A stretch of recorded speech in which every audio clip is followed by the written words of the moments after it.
Welcome to our third chat on wine exports. We are together with Joaquin Rodriguez today.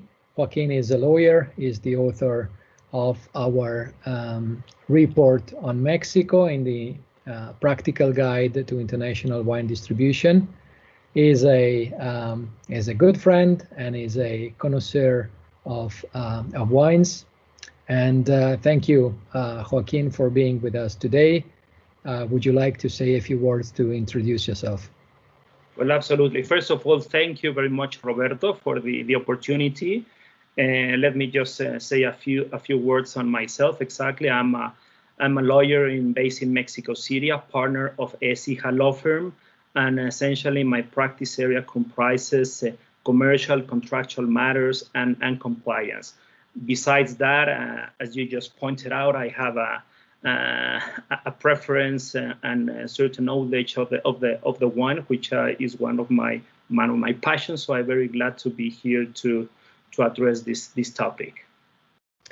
Joaquin, let's jump into it. What happened in 2020 with wine imports and wine trade in general in Mexico, and what are the trades for 2021? That's very interesting because as in all over the world, the pandemic has been something that took us all for surprise as of March that year. But despite that, I have some interesting figures that I may want to share with you, because in terms of wine, and these are statistics from 2019 again, because 2020 probably has a kind of a stop on that. But there has been a growth of 8% in the wine market. This not only comprise importation of wines, but also wines from Mexico, which are being manufactured and produced here. An important figure along those lines, talking only about the potential of the importation of wines, is that during the past 10 years, that market has grown in 88%, so almost 100. And besides that, one interesting figure is that besides the fact that Mexico has already started with the production of wine, currently 70% of the wines that are being consumed by Mexicans, well, in the country, reaches 70%, unlike 30%, which is only for Mexican wine. So this calls at the end for the potential, and the majority portion of the sector is being still held by the importation of wines. One other interesting figure is that besides the biggest cities, which conglomerates most of the population, like Mexico City, which has 25 million people, Guadalajara and Monterrey, the segment, there are some figures which says that most of the consumers right now are below 45 years old. So this talks about the type of young population in Mexico, which is drinking wine. And besides that, another interesting figure is that it is quite balanced in terms of gender. So with this, I mean that it is almost close to 50-50 consumed by men and women. So, all these facts at the end, in my view, shows what is the potential of the wine growth during the past few years in Mexico, besides the pandemic. Okay, that's very interesting. How about the main information that one should consider when importing wine to Mexico from overseas? Well, I would say some basics along those lines.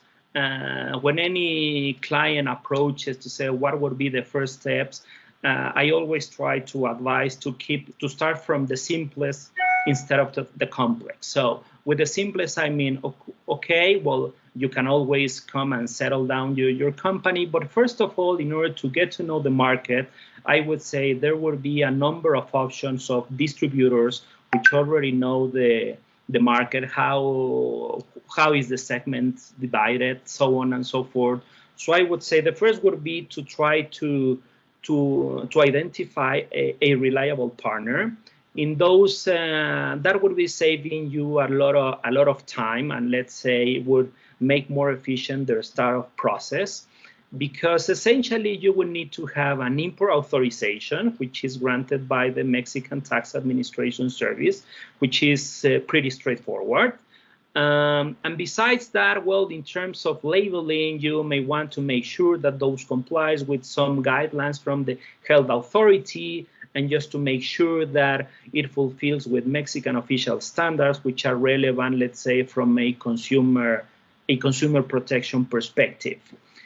And besides that, in addition to that, I would say for any potential exporters who would like to ship their wines to Mexico, and for cost matters, there are essentially two taxes to be considered. One is VAT, which right now is 16%, and besides that, there's a specific tax on wine, which is 26%. So in principle, well, you are reaching the 40% above the cost of wine. But despite being, in my opinion, let's say a bit expensive, on the other hand, the statistics that I just showed you is that even with those figures, right now, most of the wine that it's being consumed in the country comes from wines outside of Mexico. So I know that there are very good wines in all over the world, particularly in the old world in terms of wine, including, of course, Italy, France, so on and so forth, Spain, of course. And since those prices are quite competitive, despite these taxes, which it is what it is, how's the regulation right now, I don't see that as a disadvantage in terms of entering to the market in Mexico. Okay, and how about e-commerce? What's the trend there? Well, that's a very good point. I'm glad that you raised it, Roberto, because exactly. I mean, right now the retailers probably are concentrating most of the sales, but precisely as a result of the pandemic, and I would say even before, there are a number of distributors which are exploring digitalizing their processes and actually conducting these sales offline, which is far well regulated in Mexico. So these sales online, besides reducing your cost for handling and warehousing, so on and so forth, it also, in my view, represents a great potential. Why? Because again, if you think, and as in many other countries, I would guess, there are the big retailers which conglomerates plenty of brands. So if I am a producer in Italy, specific part of France or the United States, etc., I would be interesting that my wants would have a priority, and they devote the necessary effort for its commercialization. So with a big distributor which has thousands probably of labels, I would probably not feel that comfortable. Unlike when you think in the online sales, I would say if you identify one of those distributors, or even yourself actually, because I mean, by the time that you reduce your cost, you can do it by yourself. You can certainly reach different segments, and to that end target a great portion of potential clients. Let me try to illustrate this. For example, in Mexico, in my view, restaurants often does not have a very comprehensive wine list. And in terms of wine glasses, I would say, honestly, which is fairly limited. So where's the potential, and what has happened? Some of the restaurants actually have elected to provide what we call a cork fee, which is a let's say marginal fee in order to invite consumers to bring their own bottles. Why? Because they may realize that they cannot offer, as in Europe, as in the United States, other markets, a wide variety again of wines by the glass, or even different type of wines. I mean, most of the wines in Mexico, 70% are still red. There are a few options in white. And again, sometimes if you ask wines by the glass, you suddenly have just one option. So what I am saying is that this idea of allowing consumers to bring their own bottles by paying something minimal is, I believe, has given the restaurants the opportunity to invite consumers to promote the consumption of wine. I mean, in that particular case, probably the business would be for the distributor, not for the restaurants in terms of wine. But at the end, it's an area of opportunity for everybody. So with this, again, having 10% of white wines consumed in Mexico, there are the figures. I believe the potential is amazing. There are many wines that are not yet been known in Mexico, which have competitive prices, and I believe there's a huge potential, an area of opportunity. And going back to the online sales, I believe this is a perfect channel to address and target those consumers. Okay, interesting.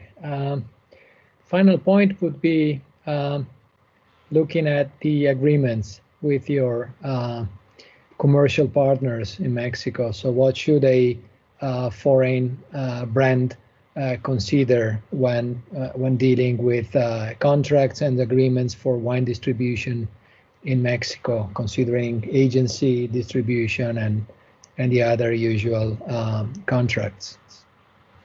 Okay, I would say, I mean, overall, Mexican legal system, being a civil law country, allows the parties in this particular matter to agree freely in the terms of the agreement they want. I mean, we're not talking of public policy and that. We have a principle of freedom of will. So to that end, and the parties, the producer and the distributor, are have quite liberty and freedom to agree on the terms they want.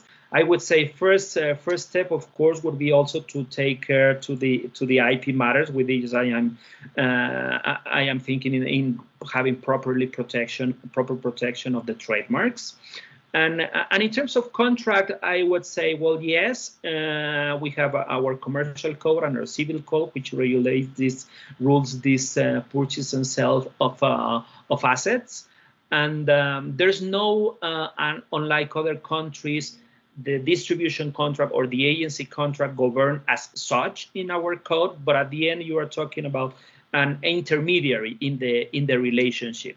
Some practical facts that we have seen in the past, which I believe seems to be minor but important, is that by the time that you make those arrangements, you may want to make sure that to have proper exit clauses by the time any of the parties may deem that the relationship should not longer continue. Why? Because despite not having a specific regulation, there have been cases that disputes or controversies arises because the termination has not been delivered with a proper notice, which is essentially what we conclude from our system, that you need to give a reasonable period of advance in order to terminate that relationship. And the rationale behind this is just to allow, in this case, the distributor, that he has enough time, let's say, to compensate or offset the investments he might have been making during the time the relationship existed. So if you cover that on a contractual basis, and there's no specific requirement to be 1 month, 3 months, 12 months, 6, I mean, it really depends on the type of relationship. If you cover that, I believe it's very good, very good advice in order to avoid any pitfalls on that. And to that end, I would say also at the very beginning, I would avoid entering into exclusivity clauses, because what I have said at the very beginning, I mean, Mexico is a huge country with 120 million people, and although some the wine distributor may be conglomerated in a few cities, I mean, the country is quite huge. So if you may want to target, let's say, touristic places, which we have plenty, besides the great cities like Mexico, Guadalajara, Monterrey, which may be the typical. So you may want to have the freedom to elect, because eventually you may find a better or more ad hoc distributor in, let's say, in the Riviera Maya than in Monterrey or in Mexico City. It would be, I would say, hard that the same distributor would have reach to all those sectors. So that would be a couple of quick facts that I would advise for any potential producer that may want to export their wines to Mexico. Right. Thank you. We can refer for further details to the guide on distribution of wine. Well, in Mexico, in this case, we will provide the link in the notes of this episode. Joaquin, thanks so much. It was great to talk to you, and we will be in touch again in the future for an update. Thank you very much. Absolutely. Thank you very much again for the opportunity, Roberto, and I hope this has been helpful. And let me just end with a final quote. Again, talking about opportunities, the premium sector of the wines, and with this I'm not speaking about the most expensive, but the good wines.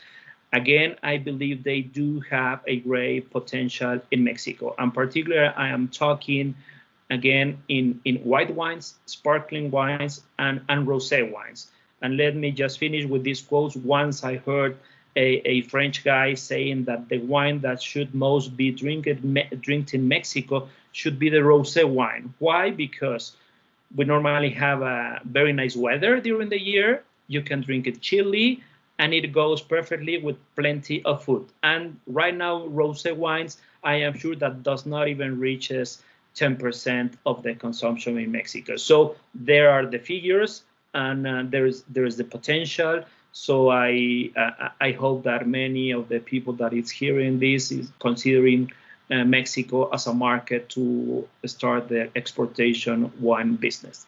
Thank you so much.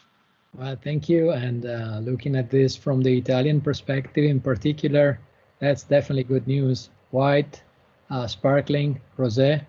Exactly. Okay. Yeah. Thank you, Joaquin. Till next time. Bye-bye. Bye-bye.